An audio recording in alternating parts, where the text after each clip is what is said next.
Lehen da biziko bi profesional sartuko dira orain, Soraluzeko erizaina eta medikua dira, eta loaren higieneari buruzko tailerrak ematen dituzte. Gurekin dira Raquel Martínez Ruiz eta Miren Bine Usatorre.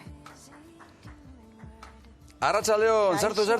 Arratsaldeon, Bikote. Kaixo, arratsaldeon. Ongi etorri. Arratsaldeon. Raquel eta Miren, eseri lasai. Eseri lasai. Raquel, nola egiten dugu lo gaur egon?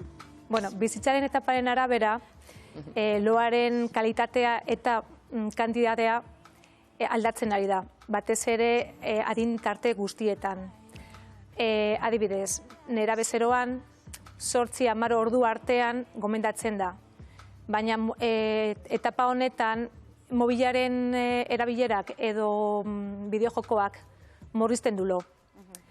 Gero helduek 7-9 ordu artean lo egiten dute.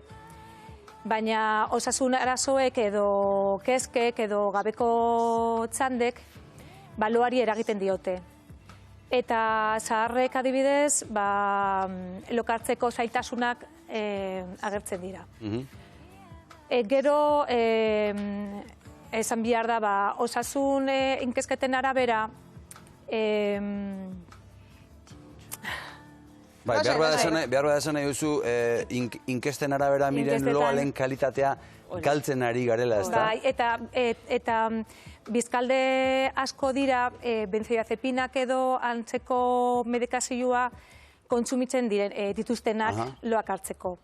Batez ere emakumeak, adibidez, haiek izaten dira gehien erabiltzen dituztenak.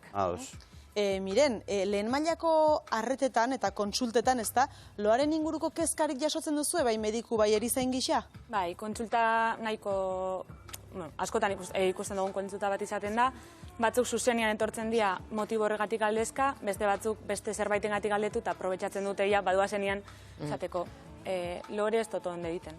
Eta adibidez, zer ikusia dauka, nik adibidez berehala hartzen dutulo, baina gero 3-4 ordura esnatzen naiz ez gauero, baina askotan bai.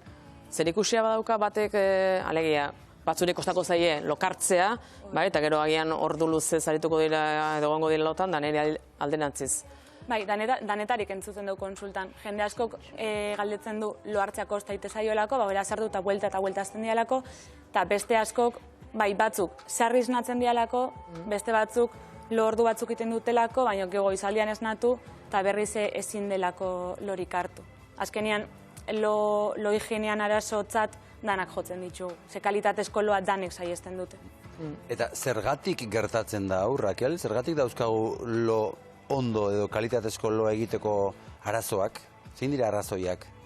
Batez ere da, adibidez, lehen esan dudan bezala, emakumei dagokienez, adibidez, hormona aldaketak direla eta adibidez, kasu horretan. Beste egunean, adibidez, zaurtzaroan, gauero sarritan esnatzen dute eta goizian goiz jaikitzen dira eta normalean ohitura dakate siesta botatzeko.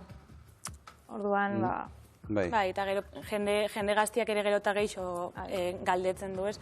Lehen igual ohikoagoa zen jende nagusiagoa batez ere emakumeak, oin gizonezko zein emakumezko ikuste ditugu, eta gero eta gaztiagoak. Horren atzetik askotan estresa, antxietatea, lankarga handiak, eta noski ez dazkagula ohitura onak. Pantaiak ere bai, ez da? Pantaiak. Berandura arte pantaiekin, kafia, edari pizgarrixak eguneko elozein momentutan, oso berandura arte oten gala, hori telebistan aurrian, mobilan aurrian, eta horrek danak kaltetzen digu gero. Gero eta jende gehiago daka, igual, logelan, telebista, eta geratzen da gabaz, telebista ikusten.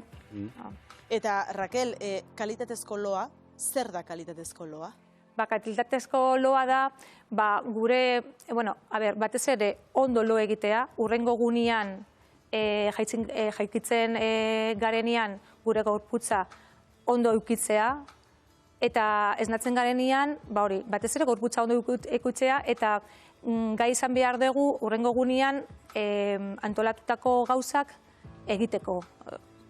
Askotan, ez zaizu iruditzen, nik orain ez dara emate eskomotorrean horrela ere, baina askotan entzun izan dut ez, honek agintzen duen arabera, badirudi ez da guk ere sinistu behar dugula, ez, rem egoera hainbeste denbora pasa baldin badugu, eta honek esan baldin badit, 7 ordu eta erdi, ez, lo egin dudala, indartxu segi, ez, askotan psikologikoa ez ote dan, ez da hori da nire galdera, fidagarriak dira?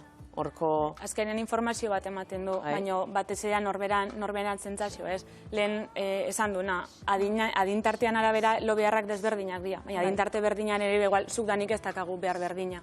Orduan gehiago da, lo erra sartzen dut, loa mantendu iten dut gauean zehar, eta ondo esnatzen naiz. Eta ez baldin badut ondo lo egiten, ez baldin badut ondo deskansatzen atxeen hartzen, zertan eragingo dit horrek, Raquel? Horrengo gunean adibidez, bueno, zuke igual hau beto azalduko dozu, ez? Bai, osasunean eragina zuzena da, bai fizikoan da bai psikikoan. Odoleko presio igotzen da, immunitate sistemare ahuldu iten da, azkenean arrisku kardiobaskularra orokorrian handitu iten da. Eraberian arlo psikosozialean eragiten du, errendimentu mentala jaitsiten da, kontzentrazio arazoak agertzen dira, antsietatea, estresa, erreztasun handiagoakin agertzen dira, eta oroimen arazoak ere izan daitezke. Eta loaren faseak aipatu ditugu, Raquel, zein dira loaren faseak eta horiek ere errespetatu beharko dira? Bi fase ditugu, lehena esrenda eta bigarrena renda. Lehenean beste 4 fase ditugu eta hor dakagu fase bat gorputza preparatzeko, ez? Temperaturia azten da jaizten, bihotzako maiztasunare bai, arnaza, muskuluak, dana prestatzen ari da loak hartzeko. Eta fase horretan, azken bukaeran dakagu lo sakona, hor fase horretan gure gorputza, hori da urrengo gunean, gorputza lasetzeko edo... Gorputza fizikok izango genuke rekuperatzen dela. Hori da. Eta fase erren da gure informazio guztia gordetzeko, da tipo ordenagailu bezala, hori da emozionalarekin lotuta dago, ez? Bai, hori da, gehitxo da garunan, izango genuke garunan rekuperazioa, ez? Hor bai, REM izen hori dator, begien mugimendu azkarretikan, bihotz maiztasuna, arnaz maiztasuna, tentsio hor bai, igoiten diala, eta helburua da, egunian ikasi duguna finkatzia, eta dago oroimenakin lotuta. Gehio garunan rekuperazioakin. Konzentrazioarekin, memoriakin...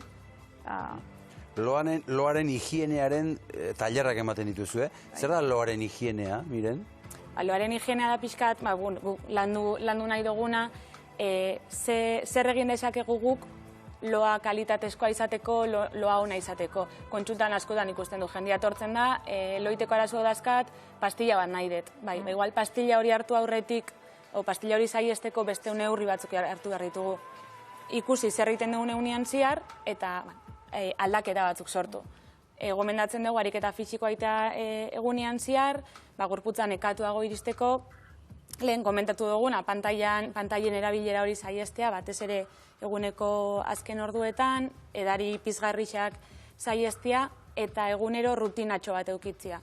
Prestatzen dut urrengo egunerako behar duten erropia, bainu epel bat hartzen dut, pijama jarri, ohera sartu, argi goxuakin, temperaturare 23 gradutik bera izan dadila, eta oitxura bat hartu, rutina bat hartu, loaren higiene hori zaintzeko, neurri guzti horiek izango lirake. Raquel, gero hitz egingo dugu horri buruz, baina goiza faltzearena ere garrantzitsua izango da, ezta? Bai, klaro, oitura, a ber, ezke hori da elikai osasun bat, hori, klaro, loarekin erlazionatuta dagoen bezala, Bai, azkenean goizoa faltzen dugunean, denbora mati duzu digestioa egiteko, ohera etzuaz tripa beteta, eta erraztu egiten du. Goizo eta ez da izela izan ez area afari bat oso kargaua.